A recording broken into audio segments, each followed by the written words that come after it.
শুভ সোমবার সবাইকে। তোমরা তো অলরেডি জানোই যে পুজোটা আমি সোমবারে করি। সোমবারে পুজো আমার কাছে মানে বিশাল কিছু ব্যাপার একটা বলতেই পারো। তো যাই হোক, এই দেখো মা কিন্তু সকালবেলা আমাকে ঠাকুরের বাসন মেজে দিয়েছে আর ফুলও তুলে এনে দিয়েছে। মাকে আমি বললাম পুজোটা কিন্তু আমি করব আজকে, বললো হ্যাঁ করিস। আর যেহেতু মার বাড়িতে আছি কদিন থেকে পুজো আমি করছি, তোমাদের সঙ্গে তো শেয়ার করছি। আর মা যেহেতু আমাকে কোনো কাজ করতে দিচ্ছে না, বলে তুই তো ওই বাড়িতে করিস, এই বাড়িতে কিছু করতে হবে না, তুই শুধু পুজোটাই দিস, এটাই বলেছে। তাই দেখো, আর এমনিতে সোমবার তোমরা জানো আমি পুজো তো করবই। আর এই দেখো শুধু একটা জিনিসই কি, মাকে আমি বললাম তুমি বেলপাতা ফুল এগুলো সব নিয়ে এসে দেবে, আর কিন্তু ঘি মধু তেল জব এগুলো আনবে।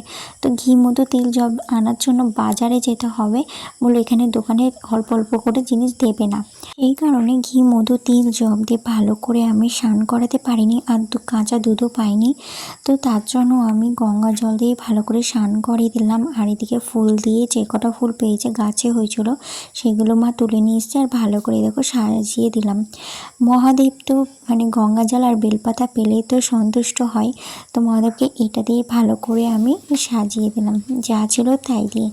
তো যাই হোক, খুব সুন্দর লাগছে তারপরে, তাই না বলো? তারপরে কিন্তু মহাদেবকে আমি মহাদেবের জায়গায় বসিয়ে দিলাম।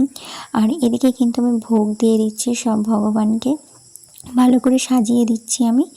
যেহেতু কলা ছিল না, কোনো ফল ছিল না, নকুনদালাই ছিল, তার জন্য নকুনদালাই দিলাম। মাকে জিজ্ঞেস করলাম কলা টলা নিয়ে এসছো, মা যেহেতু বিড়ি দিতে গেছিলো, মা বিড়ি বাঁধে, তো বললো না বাজারে ওইদিকে তো যায়নি, তাহলে তো নিয়েই আসতাম, তাই বলো তার জন্য কোনো ফল দেওয়া হয়নি, নকুনদালাই দেওয়া হয়েছে।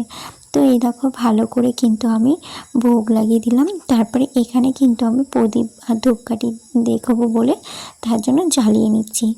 তো আজকে আমার বাড়িতেই পুজোটা দিলাম, ওই বাড়ি থাকলে তো বাড়ির পুজো কমপ্লিট করে মানে শ্বশুরবাড়ি পুজো কমপ্লিট করে তারপরে আমি মন্দিরে যাই, তোমরা তো জানোই, সেটাও তোমাদের সঙ্গে শেয়ার করি। আর যেহেতু এখন মার বাড়িতে আছি তার জন্য আমি বাড়ির পুজোর কীভাবে কমপ্লিট করলাম সেটাই তোমাদের সঙ্গে আমি শেয়ার করলাম এখন। কিন্তু জানো তো, একটু মন খারাপ হয়েই গেল।